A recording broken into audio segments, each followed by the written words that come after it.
Assalamualaikum warahmatullahi wabarakatuh. Saya Resi Marlinda. Di sini akan menjelaskan materi kelas 8 semester 2 bab 4 yaitu perkembangan Islam pada masa Daulah Abbasiyah, yaitu berdiri pada tahun 132 sampai 656 Hijriah atau 750 sampai 1258 Masehi.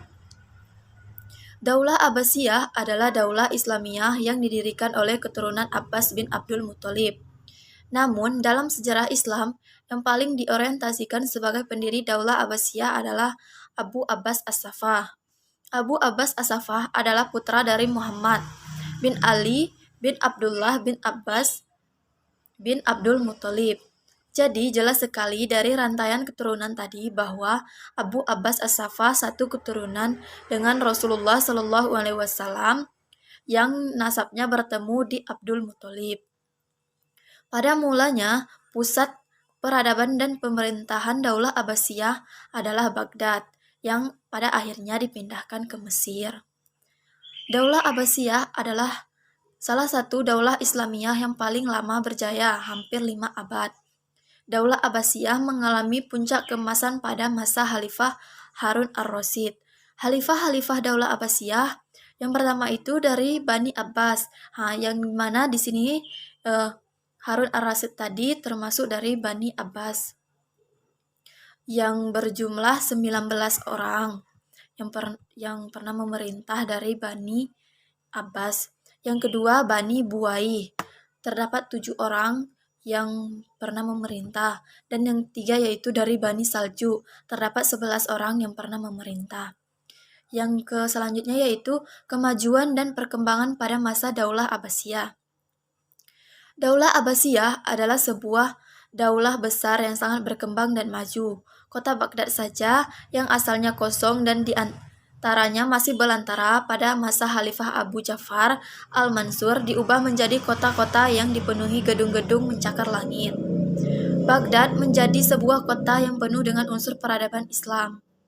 Pada masa Harun ar-Rasyid adalah masa puncak di mana Daulah Abbasiyah dapat memajukan berbagai bidang ilmu pengetahuan. Di antaranya, kemajuan ilmu pengetahuan itu ialah 1. Kemajuan di bidang ilmu filsafat. Pada masa Daulah Abbasiyah terjadi akulturasi budaya dan pengetahuan antara budaya Arab dengan budaya Persia, Romawi, Yunani, dan India. Pada masa itu diadakan sebuah lembaga yang bernama Baitul Hikmah. Nah, di sini di Baitul Hikmah ini digunakan sebagai penerjemah buku filsafat Yunani dan Romawi. Selain diterjemahkan, juga diluruskan dan dimodifikasi agar menjadi pemikiran Islam. Di antara ahli filsafat pada masa Abbasiyah ialah 1. Al-Kindi, 2. Abu Nas Al-Farabi, 3. Ibnu Sina, 4. Ibnu Rusyid, 5. Ibnu Bajjah, 6. Ibnu Tufail, dan 7. Al-Ghazali. Yang kedua, perkembangan ilmu kalam. Ilmu kalam adalah ilmu pembahasan tauhid dan masalah teologi ketuhanan. Di antara ulama pelopor ilmu kalam ialah Abu Hasan Asy'ari, Abu Mansur Al-Mutaridi, Wasli bin Atta, As-Sajastani, Imam Ghazali, Al-Baqilani. Yang ketiga, perkembangan ilmu kedokteran. Pada masa Daulah Abbasiyah, terjadi kemajuan di bidang kedokteran dan didirikan pula rumah sakit pertama dalam tatanan kehidupan Muslim. Pada masa ini pula ditemukan virus campak dan cacar dan penyakit yang lainnya. Pada masa ini pula didirikan lembaga-lembaga pelatihan dokter yang diselenggarakan di rumah sakit Iskandariyah dan Jundisafur. Di antara para ulama yang ahli dalam bidang kedokteran adalah 1. Ibnu Sina, 2. Abu Zakaria Ar-Razi, 3. Abu Zakaria Yuhama Ibnu Masawahi, 4. Sabut Ibnu Sahal. Yang keempat yaitu Perkembangan ilmu tafsir Al-Quran. Ilmu tafsir Al-Quran adalah ilmu yang membahas dan menjelaskan kandungan dan isi Al-Quran. Di antara ahli tafsir ada pada masa Abbasiyah adalah 1.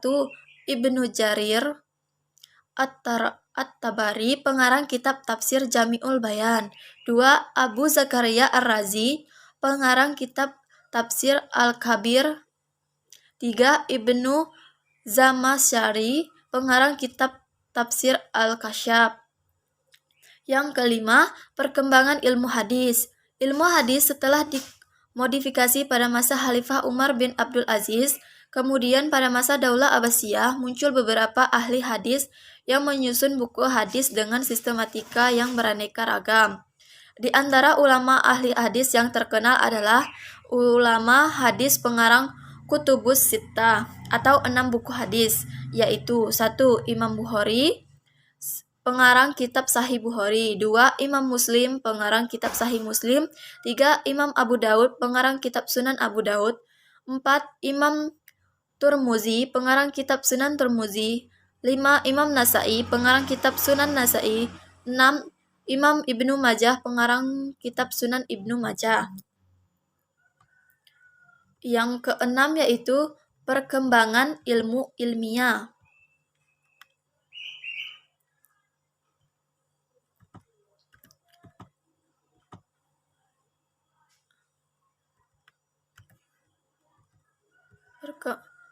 Perkembangan ilmu matematika. Selain ilmu-ilmu di atas, yang berkembang pada masa Daulah Abbasiyah adalah ilmu hisab atau matematika. Semisal angka 0, teori aljabar, trigonometri, dan teori matematika lainnya. Ditemukan pada masa Daulah Abbasiyah. Di antara ahli matematika yang hidup pada masa Daulah Abbasiyah adalah Muhammad bin Musa Al-Khawarizmi. 2. Muhammad bin Ahmad. 3. Ibnu Sina. Yang ketujuh, perkembangan ilmu sejarah. Sejarah adalah salah satu ilmu yang berkembang oleh kaum muslimin pada masa Daulah Abbasiyah. Di antara faktor penyebab yang mendorong mereka untuk mengembangkan ilmu sejarah adalah sisi peradaban Arab yang suka menjaga keutuhan silsilah keturunan, dan yang paling utama ialah yang mempelajari kelumit sejarah kehidupan Rasulullah atau sirah. Di antara kitab-kitab sejarah yang dikarang ulama pada masa itu ialah sebagai berikut. 1. Sirah Nabawiyah karangan Ibnu Ishaq. 2. Sirah Ibnu Hisham karangan Ibnu Hisham. 3. Tabaqatul Kubra karangan Muhammad bin Sa'ad. 4. Tar al-Kabir karangan Al-Waqidi. Yang kedelapan, perkembangan ilmu fikih. Setelah mengalami masa perintisan di masa Daulah Umayyah, pada masa Daulah Abbasiyah, ilmu fikih lebih dikembangkan dan diimplementasikan dalam bentuk ijtihad, hingga muncullah beberapa ulama mujtahid dan beberapa mazhab. Mazhab fikih yang paling terkenal pada masa itu hingga masa sekarang ialah 1. Mazhab Hanafi yang digagas oleh Imam Abu Hanifah An-Nu'mani.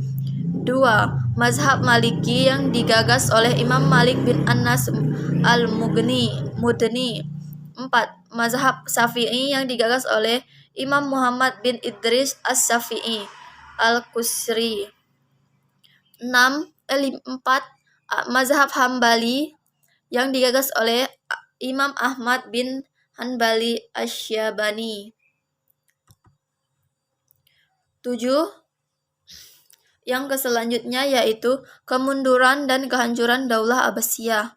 1. Sebab-sebab kemunduran pemberontakan diantaranya pemberontakan kaum Zan, pemberontakan kaum As-Sasin, pemberontakan kelompok Karamita, perebutan kekuasaan, kedudukan khalifah yang lemah, munculnya kerajaan-kerajaan kecil seperti dinasti Idrisiyah, dinasti Tariyah, dinasti Aglabiyah, dan sebagainya.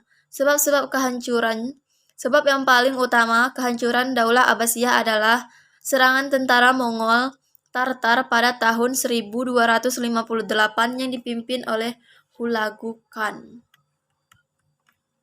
Itulah yang dapat saya jelaskan dari materi perkembangan Islam pada masa Daulah Abbasiyah. Lebih dan kurangnya saya mohon maaf. Wassalamualaikum warahmatullahi wabarakatuh.